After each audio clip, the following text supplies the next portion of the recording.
Ancient biblical prophets wrote about the future. Today, theologians are poring over those scriptures with a firm belief that their prophecies are coming to pass.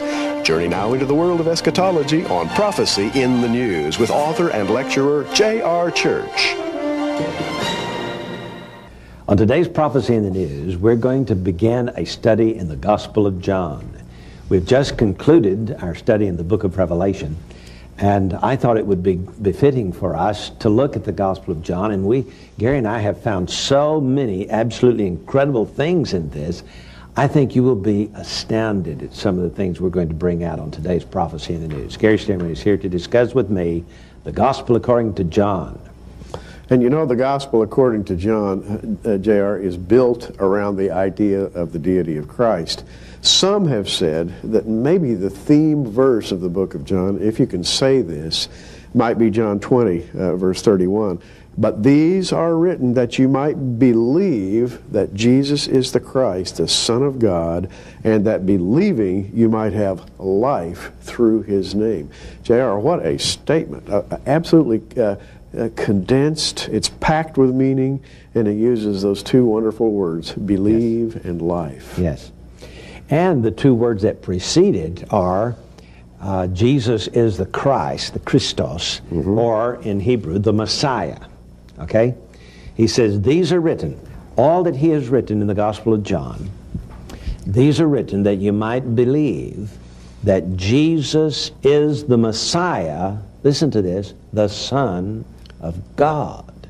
He is no mere man. He is God, clothed in human flesh, the God-man. I guess, Gary, we could call the Gospel of John first revelation, and then the last work of the Bible, second revelation. Oh, yeah. Because both of these books concern the revelation of Jesus Christ, the revelation of Jesus as the Christ, the Messiah, and that he is the Son of God. He is deity, not mere man. That is the crux of the message of both books. Both books written, of course, by John, John and Revelation. And J.R. and I, if you've followed our programs and our writing down through the years, you know that we have compared the Gospel of John and Revelation, chapter by chapter by chapter. They bear out the same theme. If you want to call John first revelation, it reveals him at his first coming. Second revelation reveals him at his second coming. Yes. And it gets really exciting when you go dig in from that point. That's right. And the Gospel of John deals with the liturgy of the Jewish Passover season. And the book of Revelation deals with the liturgy of the autumn festivals. So we have the spring festivals and the autumn festivals. We have the first advent of Christ and the second advent of Christ. In chapter 1 of the book of Revelation, we see Jesus standing in the midst of a 7 golden lampstand, the Jewish menorah.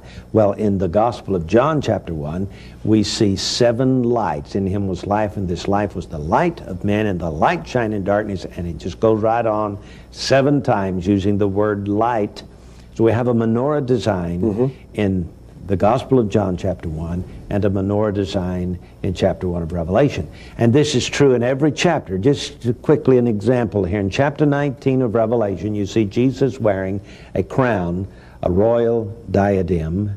But in the Gospel of John, chapter 19, you see Jesus wearing a crown of thorns. But the theme is the same. And every single chapter is identical in its theme. Now, Gary, the interesting thing here is that some early theologians decided that, now we're talking, last century, or modernism in the 20th century, early years of the 20th century, decided that John didn't write both books. In fact, I read one statement where it says there is no comparison between the two books. They are not the same. It has to be different writers. The writing style is different. That's false. The writing style is identical in both books. Chapter by chapter, they are identical. Particularly in their large-scale structure and outline, because they reveal the same general message, and it's as though you're taking two different views of the same event. Looking at an event in time that's already happened in the past, an event in time that's scheduled to happen in the future, and yet you're looking at the same thing. It's an amazing idea that only the Bible has thoughts on that level. Yes. Now, the Gospel of John is also one of the most esoteric books in the Bible.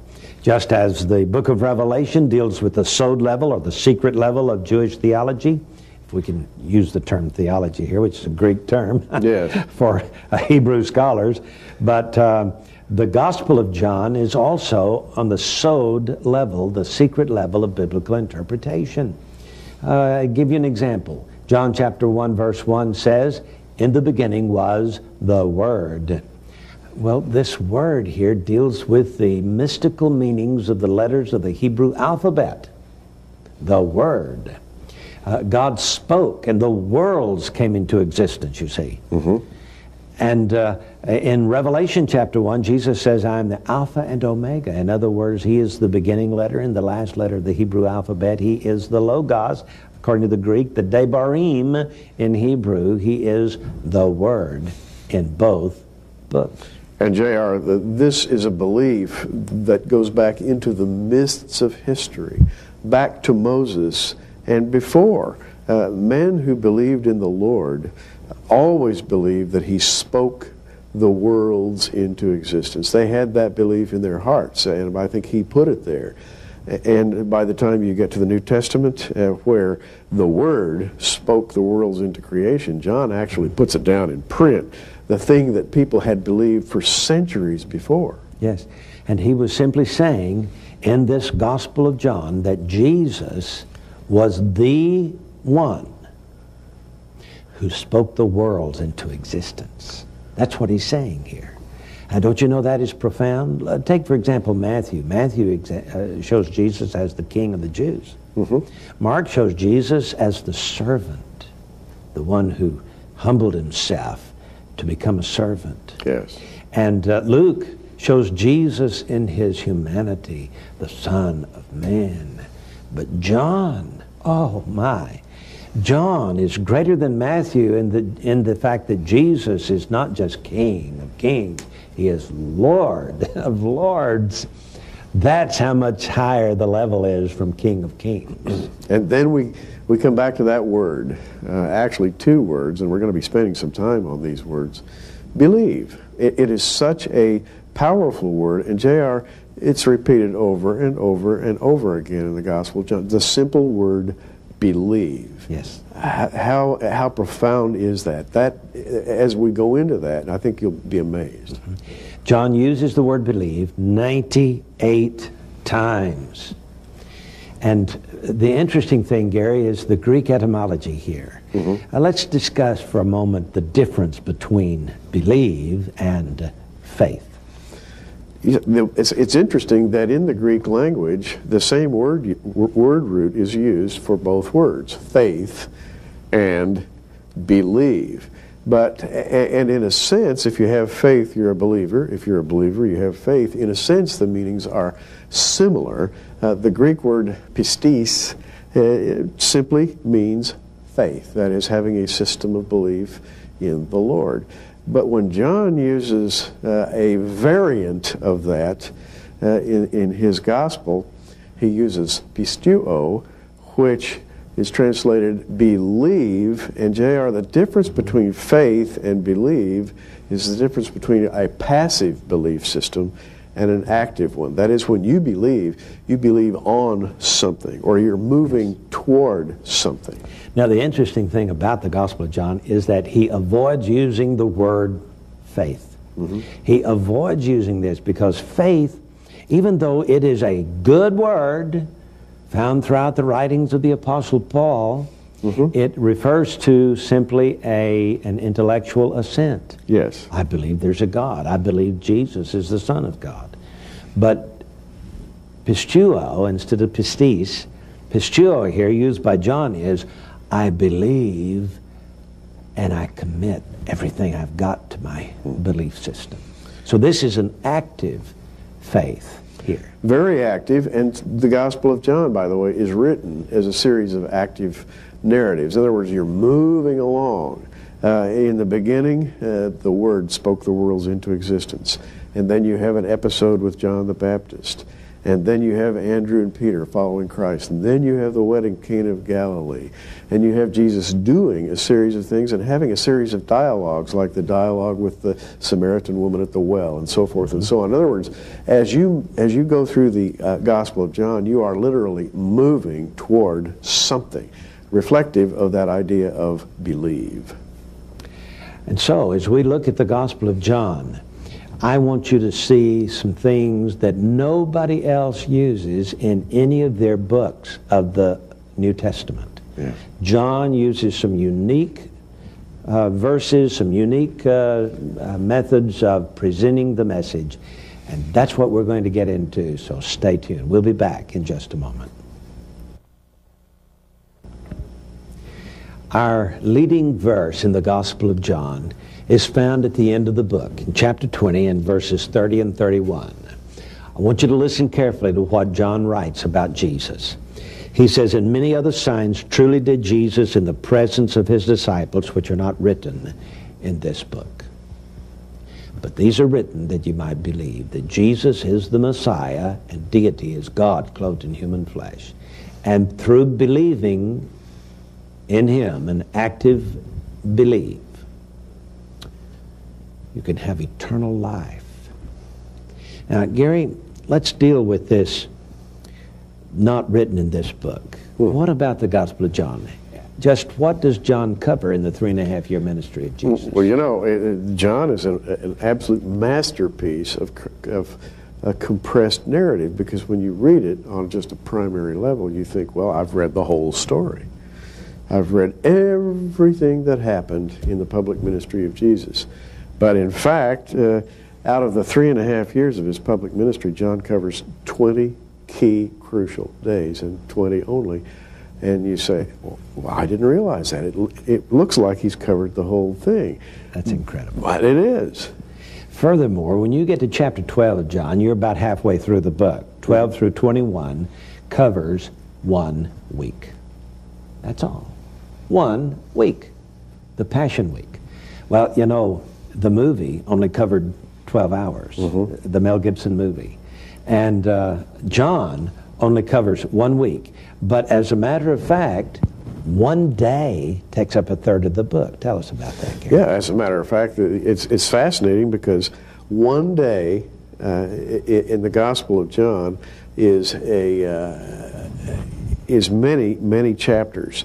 The end of the Gospel of John is crafted in such a way that it brings the day of Jesus' entry, trial, crucifixion into compact focus. Yes. The whole end of the book deals with 1 day. Yeah, it's incredible.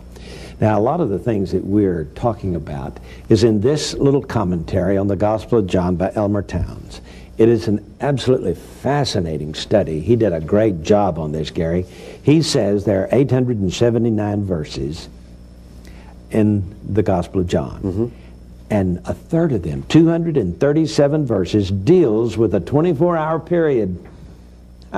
That's incredible to me. Now, I want you to notice that this little commentary by Elmer Towns, we're going to be talking about it for the next few weeks, because it gives us some of the insights into this book that you don't find in anybody else's commentaries. Dr. Elmer Towns is the Dean of Liberty University School of Religion in Lynchburg, Virginia. And he also teaches the 2,000-member pastor Sunday school class at Thomas Road Baptist Church in Lynchburg. So Dr. Towns is a well-known and a well-respected man.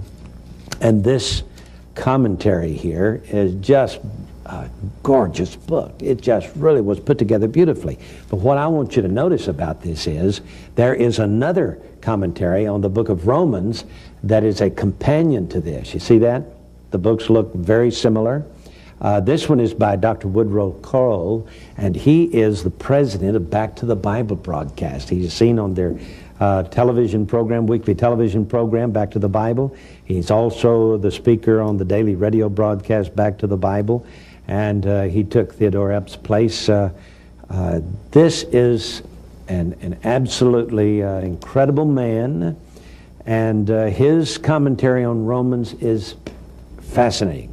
The reason why we've got John and Romans here is because this deals with John's presentation, and Romans deals with salvation by grace through faith. It explains there are no works involved there. But then we have this third commentary here called the Book of Revelation by Dr. Ed Hindson.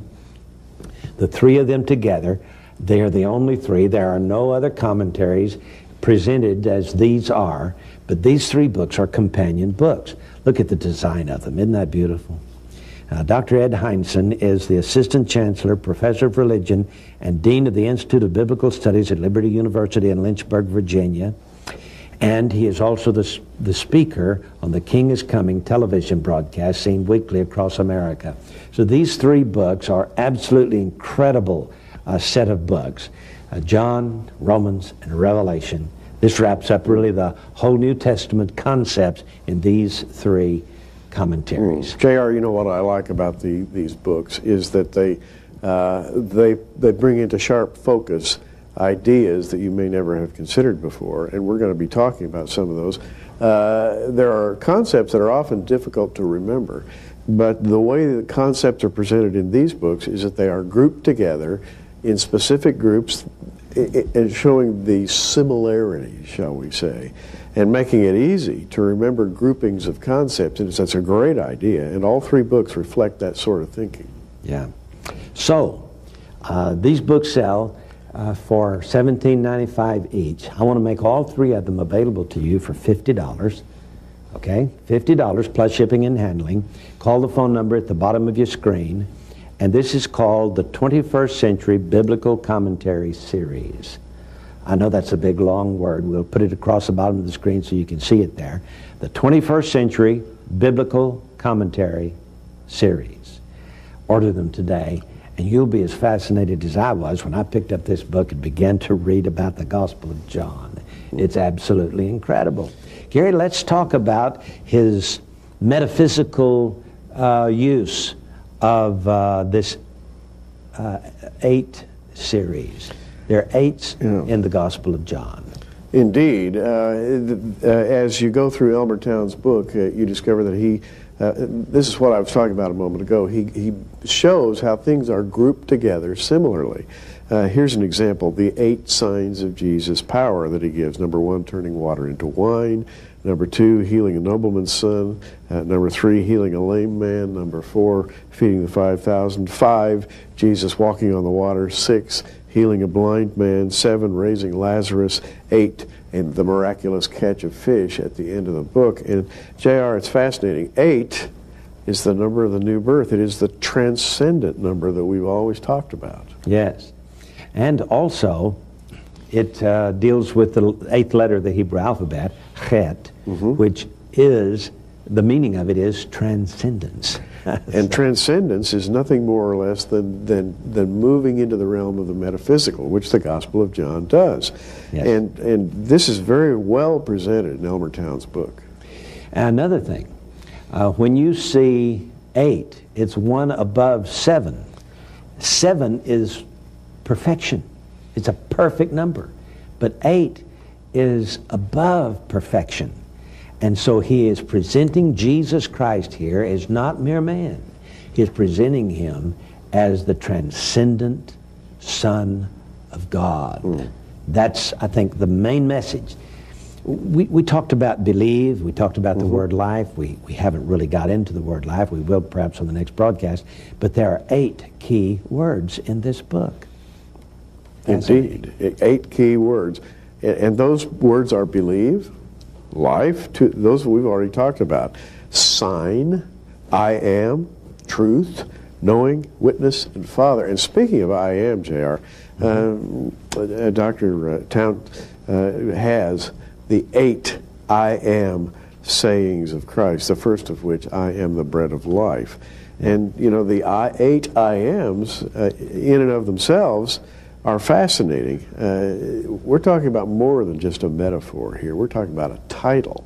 Right. And again, it's a divine title. John is taking us right back to the burning bush where God said, I am that I am. That's my name. And so he is presenting Christ as the great I am. Yes. You see, Jesus is the Jehovah of the Old Testament. He is the God who stood on the brink of time and in the beginning and spoke the worlds. Jesus is the Word that said, "Let there be light." That's how important Jesus is. You know, I saw a television movie called Judas, and they have Jesus as, "Here, Judas, you take care of the money bag because I don't know how to take care of the books. I'm just awful when it comes to trying to keep money." They had Jesus, portraying himself as a buffoon. Hey, Jesus was God. And that's the main thing we want you to see in this gospel. Well, there's more, but we'll have to wait till next time. We'll be back in just a moment.